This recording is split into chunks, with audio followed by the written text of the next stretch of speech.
Good morning बच्चों। Chapter 6 अर्थात त्रिभुज के पार्ट 42 वीडियो में सफलता की शुभकामनाओं के साथ एक बार पुनः आपका स्वागत है। आइए एक्सरसाइज 6.5 का अब हम लोग लेते हैं 16वां प्रश्न। इसके पिछले एपिसोड में हम लोगों ने प्रश्न 15 तक का सोल्यूशन कर चुके हैं। तो ये रहा एक्सरसाइज 6.5 का 16वां प्रश्न। 2a इकाई भुजा का त्रिभुज ABC एक समबाहु त्रिभुज है। इसकी प्रत्येक ऊंचाई ज्ञात कीजिए। यानी हमें इसमें सबसे पहले डायग्राम बनाएंगे अर्थात एक समबाहु त्रिभुज बनाएंगे जिसके तीनों भुजाओं का जो दूरी है इक्वल होना चाहिए, बराबर होना चाहिए। ये हमारा शीर्ष ABC के एक समबाहु त्रिभुज हो चुके हैं।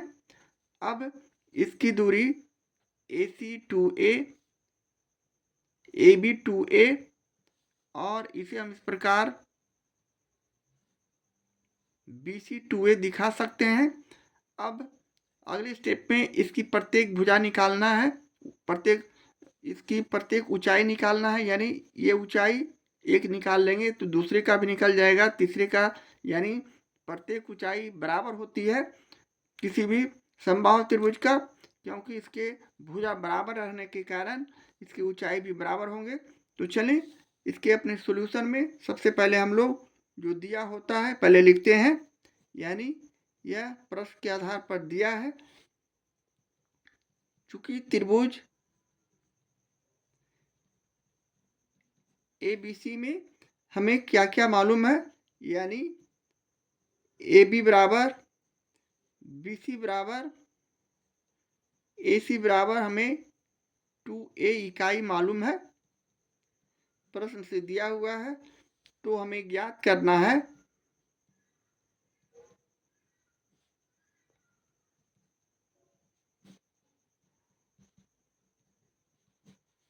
AD इक्वल टू, यानी ऊंचाई हमें निकालना है। हम यहाँ एक रचना करेंगे। रचना में हम AD परपेंडिकुलर यानी AD लंब है BC खींचेंगे।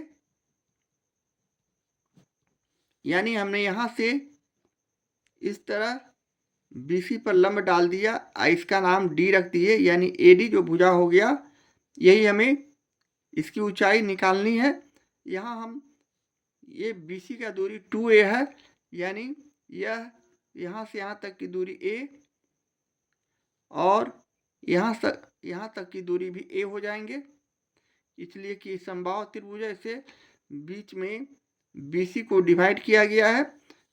इस तरह ये BD और DC का दूरी या CD का दूरी A इकाई होंगे। चलिए अगले स्टेप में हम अब उत्पत्ति पर विचार करेंगे।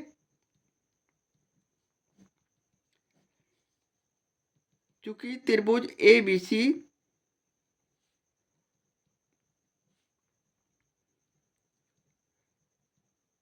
समबाहु त्रिभुज है,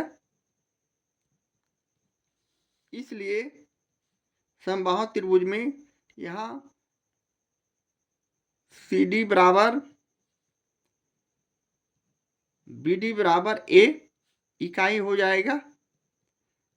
जैसा कि यहाँ हमने आपको पहले भी बता चुके हैं, यह मध्य बिंदु है BC का, इसलिए इसे दो बराबर भागों में बांट दिया गया 2A को। तो A को जोड़ते हैं तो 2A। अब हम पुनः किसी एक त्रिभुज पर विचार करते हैं, यानी त्रिभुज ADB में हम इस त्रिभुज पर विचार कर रहे हैं। यहाँ ये जो कोण बना दोनों साइड में, ये 90 डिग्री और यह भी 90 डिग्री। यानी हम यहाँ लिख सकते हैं कोण D बराबर 90 डिग्री, यानी ये समकोण है। अब यह समकोण हो चुका है। ऐसी स्थिति में यह हमारा समकोण त्रिभुज है, अर्थात ADB एक समकोण त्रिभुज हो चुके हैं।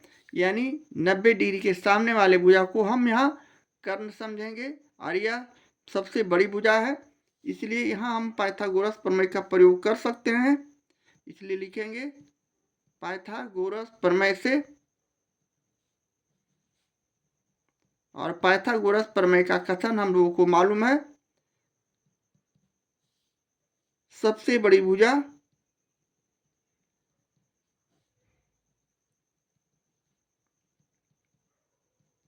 का वर्ग इक्वल टू अन्य दो भुजाओं के वर्गों का योग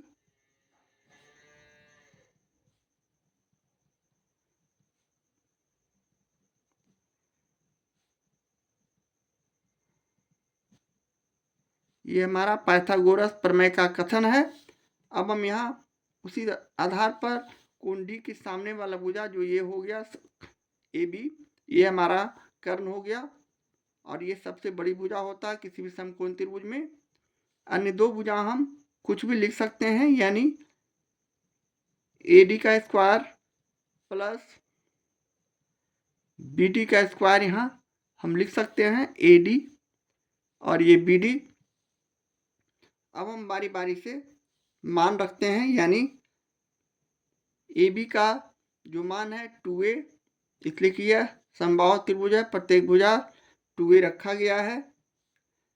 जबकि ए डी का हम यहाँ दूरी निकालना है, हमें ए डी हमें मालूम नहीं है, बी डी यहाँ ए हो जाएंगे। अब हम पुनः अगले स्टेप में इसका वर्क करेंगे तो 4a स्क्वायर हो जाएंगे, ए डी स्क्वायर तो ए डी स्क्वायर ही रहेंगे, और ए को 2 बार गुना करेंगे तो ए स्क्वायर। अब यहाँ अगले स्टेप में 4a square left hand side वाले राशि को तो रहने दिए, किंतु राइट हैंड साइड से ए स्क्वायर को हम लेफ्ट हैंड साइड की तरफ लाएंगे, यानी बायां पक्ष करेंगे, पक्षांतर करेंगे, ये चिन्ह परिवर्तन यानी ए स्क्वायर। अब हम यहाँ से ए डी का मान निकाल सकते हैं, यानी 4a स्क्वायर में से ए स्क्वायर घटाए तो 3a स्क्वायर हो गया, और इसका हम इस तरह रूट करेंगे तो ये हो जाएगा √3a इकाई, और यही हमारे ए डी का यानी प्रत्येक इसकी प्रत्येक ऊंचाई हो गया √3a इकाई, और यही हमारे प्रश्न का सोल्यूशन है, आंसर है। इस तरह हम प्रश्न 16 का सोल्यूशन करते हैं। एक्सरसाइज 6.5 का ये रहा 17वां प्रश्न, अर्थात यह भी प्रश्न पिछले प्रश्न की तरह, यानी समबाहु त्रिभुज की ऊंचाई ज्ञात करें जिसकी प्रत्येक भुजा 12 सेंटीमीटर है। यहाँ हमने ए बी और सी शीर्ष का एक समबाहु त्रिभुज बनाया। अब यहाँ प्रत्येक भुजा इसका 12 सेंटीमीटर है, यानी ए बी का दूरी 12 सेंटीमीटर, बी सी का दूरी 12 सेंटीमीटर, ए सी का दूरी 12 सेंटीमीटर। इस तरह कर लेने के बाद अब हम इसे लैंग्वेज का रूप देते हैं, यानी सबसे पहले इस तरह के प्रश्नों में जो दिया होता है उसे हम लोग लिखते हैं। यहाँ चूंकि त्रिभुज ए बी सी में हमें ए बी बराबर बी सी बराबर ए सी बराबर 12 सेंटीमीटर दिया है, तो हमें ज्ञात करना है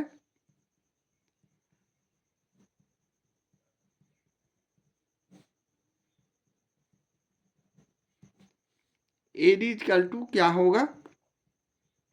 यानी हम यहाँ एक रचना करेंगे, सबसे पहले बिंदु ए से या ए शीर्ष से बी सी रेखा पर एक लंब डालते हैं, ये हमारा डी हो गया। यानी हम यहाँ रचना में लिख सकते हैं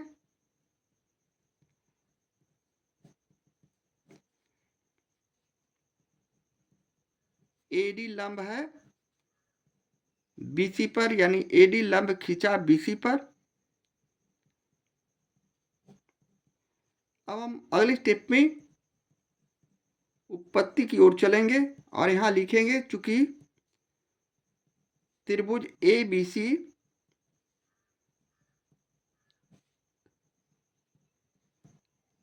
एक समबाहु त्रिभुज है,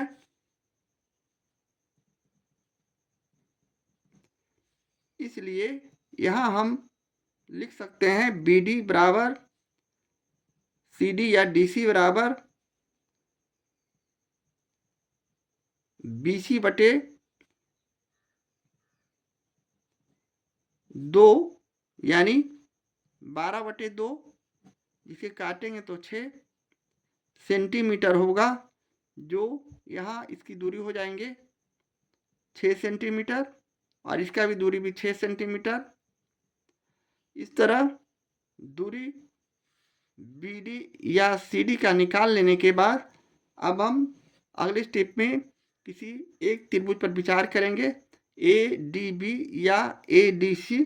इसमें से हम ADB त्रिभुज को लेते हैं, यानी अब हम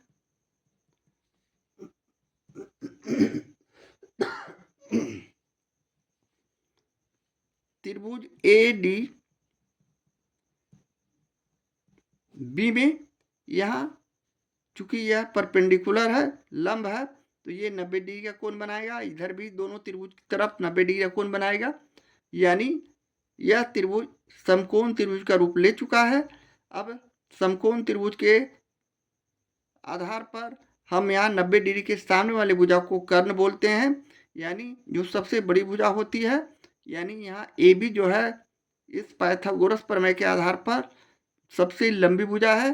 तो चलें हम उसी तरह यहाँ लिख देंगे, इसलिए कोण D = 90 डिग्री। अब हम पाइथागोरस प्रमेय का प्रयोग करके यहाँ ऊंचाई ज्ञात कर सकते हैं, अर्थात लिखेंगे, इसलिए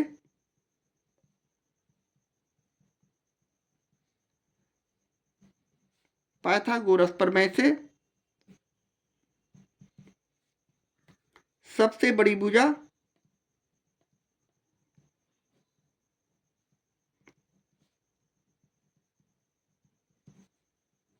का वर्ग = अन्य दो भुजाओं के वर्गों का योग।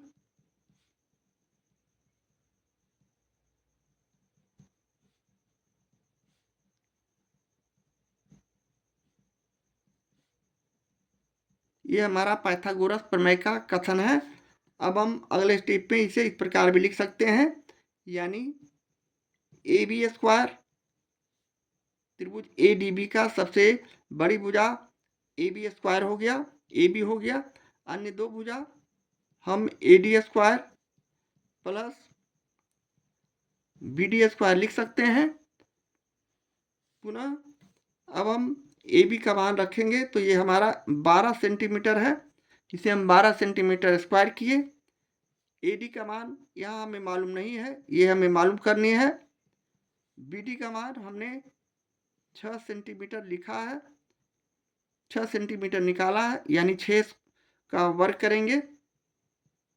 और पुनः अगले स्टेप में हम 12 को 12 से गुणा किया तो 144, यहाँ 6 को 6 से गुणा करेंगे और लेफ्ट हैंड साइड की तरफ लाएंगे, पक्षांतर करेंगे तो ये 36 हो जाएगा।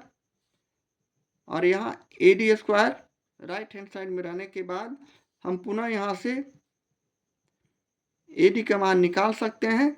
144 में हम यहाँ 36 को घटाएंगे 108 और इसका हम इस तरह स्क्वायर रूट करेंगे। अब छोटे अंकों का स्क्वायर रूट हम फैक्टर विधि से भी निकाल सकते हैं, गुणनखंड विधि से। 2 से हम इसे काट सकते हैं, इकाई के स्थान पर 0, 2, 6, 4, 8 रहने पर 2 से कट जाते हैं। 2 × 5 = 10, 2 चौक 8, पुनः 2 से 2 दूनी 4, 7 दूनी 14। अब 27 3 से कटेंगे, 9 × 27, 3 × 9, 3 और 1, ये हम 2 का कॉमन लिया, यानी 2 × 3 √3 हमारा यहाँ रिजल्ट होने के बाद ये 6 √3 हो जाएंगे, अर्थात हम इसे 6 √3 सेंटीमीटर के रूप में AD का दूरी रख सकते हैं। यानी यहाँ प्रत्येक जो भुजा हुआ, प्रत्येक जो ऊंचाई हुआ, वो हमारा 6 √3 सेंटीमीटर हो जाएंगे। और ये हमारे प्रश्न का सोल्यूशन है, आंसर है। इस तरह हम प्रश्न 17 का सोल्यूशन करते हैं। एक्सरसाइज 6.5 का ये रहा 18वां प्रश्न। L और M क्रमशः त्रिभुज ABC में AB और BC के मध्य बिंदु हैं। त्रिभुज ABC का कोण B समकोण है, तो सिद्ध करें कि 4LC² = AB² + 4BC²। तो चलिए हम लोग सबसे पहले एक डायग्राम बनाते हैं और यहाँ हम ए बी और सी शीर्ष के एक समकोण त्रिभुज का निर्माण करेंगे। यह हमारा एक समकोण त्रिभुज हो गया जिसके शीर्ष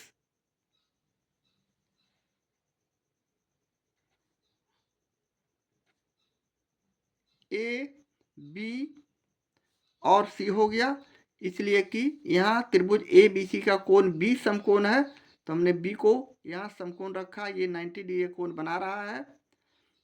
अब अगले स्टेप में एल और एम क्रमशः त्रिभुज ए बी सी में ए बी और बी सी के मध्य बिंदु हैं। ए बी का मध्य बिंदु सपोज दैट यहाँ मध्य बिंदु है और बी सी का मध्य बिंदु सपोज दैट हमारा यहाँ मध्य बिंदु है, यानी इसका नाम हम इस तरह रख सकते हैं। ए बी और बी सी के मध्य बिंदु कौन हो गए, एल और एम, यानी ये हमारा एल हो गया और ये हमारा एम हो गया। अब इस तरह का कंडीशन हो जाने के बाद अब हम इसके लैंग्वेज को लिखेंगे, यानी हमें प्रश्न में जो मालूम है दिया है उसे पहले लिखते हैं। चूंकि त्रिभुज ए बी सी में हमें यहाँ कोण बी बराबर 90 डिग्री यानी समकोण है,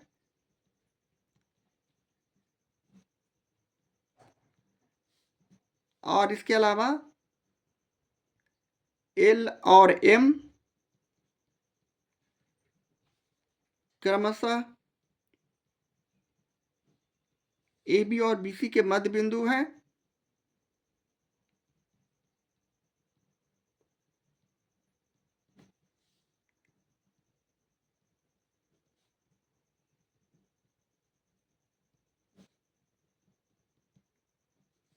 तो हमें सिद्ध करना है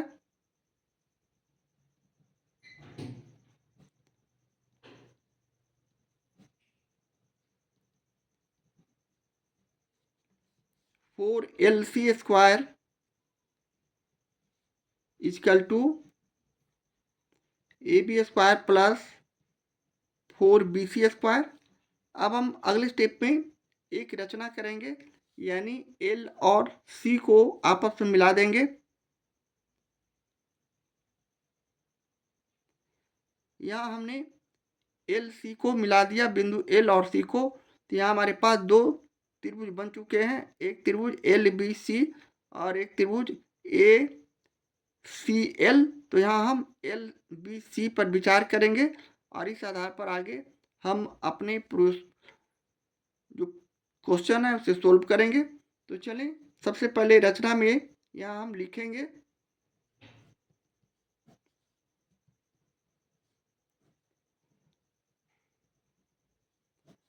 बिंदु एल और सी को मिलाया।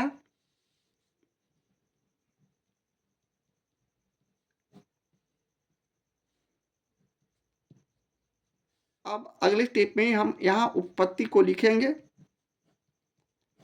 उत्पत्ति में चूंकि त्रिभुज बी, यहाँ हम त्रिभुज एल बी सी में लेते हैं, एल बी सी में चूंकि कोण बी हमारा यहाँ 90 डिग्री है यानी समकोण है, तो स्वाभाविक है यह समकोण त्रिभुज होंगे। और समकोण त्रिभुज के लिए हम लोग पाइथागोरस प्रमेय का ज़्यादातर प्रयोग करते हैं। तो यहाँ हम पुनः उसी तरह पाइथागोरस प्रमेय से लिखेंगे।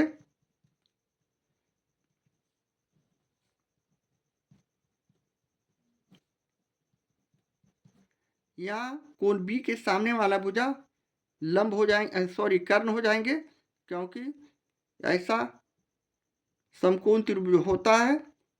तो यहाँ हम उसी तरह सबसे बड़ी भुजा का वर्ग पाइथागोरस प्रमेय के कथन के आधार पर यहाँ लिखेंगे सबसे बड़ी भुजा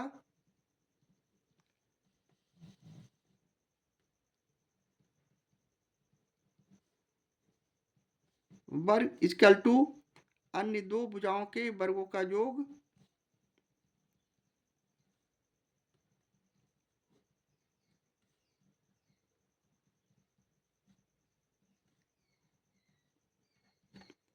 अब यहाँ सबसे बड़ी भुजा इस त्रिभुज में, त्रिभुज एल बी सी में सी एल हो जाएंगे, या एल सी भी इसे लिखा जा सकता है। तो हमने यहाँ इसे एल सी का स्क्वायर किया, अन्य दो भुजा हमारा बी सी या एल बी हो जाएंगे। तो हमने यहाँ बी एल का स्क्वायर लिखा और प्लस बी सी का स्क्वायर लिखा, अन्य दो भुजा। अब हम बारी बारी से यहाँ इसे इस प्रकार भी लिख सकते हैं, एल सी स्क्वायर बराबर, यहाँ बी एल के लिए हम यहाँ, आप यहाँ डायग्राम में देख सकते हैं, इस बी एल की दूरी हम ए बी बटे 2 भी लिख सकते हैं, इसलिए कि यहाँ से यहाँ तक की दूरी ए बी है, ए बी का आधा बी एल हो जाएगा, इसलिए कि यह मध्य बिंदु है, मध्य बिंदु से दो बराबर बराबर भागों में बांट देता है। इस तरह बी एल या एल बी के लिए हम यहाँ ए बी बटे 2 का प्रयोग कर रहे हैं, तो ये हमारा हो गया ए बी बटे 2, यानी ए बी का आधा इसे हम लिख सकते हैं। यहाँ बी सी हमें अभी इसी तरह रहने देना है, और पुनः अगले स्टेप में एल सी स्क्वायर बराबर हम इसका वर्ग करेंगे, तो ये हो जाएगा ए बी स्क्वायर बटे 4 प्लस इसे हम बी सी स्क्वायर कर देंगे, और यहाँ कुछ नहीं तो 1 है। और अगले स्टेप में हम पुनः एल सी स्क्वायर बराबर यहाँ एलसीएम 4 और 1 का करेंगे, तो यहाँ एलसीएम हमारा 4 होगा। अब उसी तरह भिन्न का जोड़ जिस तरह हम बनाते हैं, 4 को 4 से भागा किया, एक को ए बी स्क्वायर से गुना करेंगे, ए बी स्क्वायर, 1 को 4 से भागा करेंगे 4 को बी सी स्क्वायर से गुना करेंगे, तो ये 4 बी सी स्क्वायर हो जाएगा। अब यहाँ हम क्रॉस मल्टीप्लिकेशन करेंगे, तिरछा गुना, तो ये हमारा हो जाएगा 4 को एल सी स्क्वायर से गुना किया तो 4 एल सी स्क्वायर, और यहाँ राइट हैंड साइड में 1 से गुना करने पर कोई चेंजिंग नहीं, अर्थात ये हमारा A B square plus 4 B C square ही रह जाएंगे। और यही हमें साबित करना था, सिद्ध करना था। इस तरह हम प्रश्न 18 का सॉल्यूशन करते हैं, और यही हमारे प्रश्न का सॉल्यूशन है, आंसर है।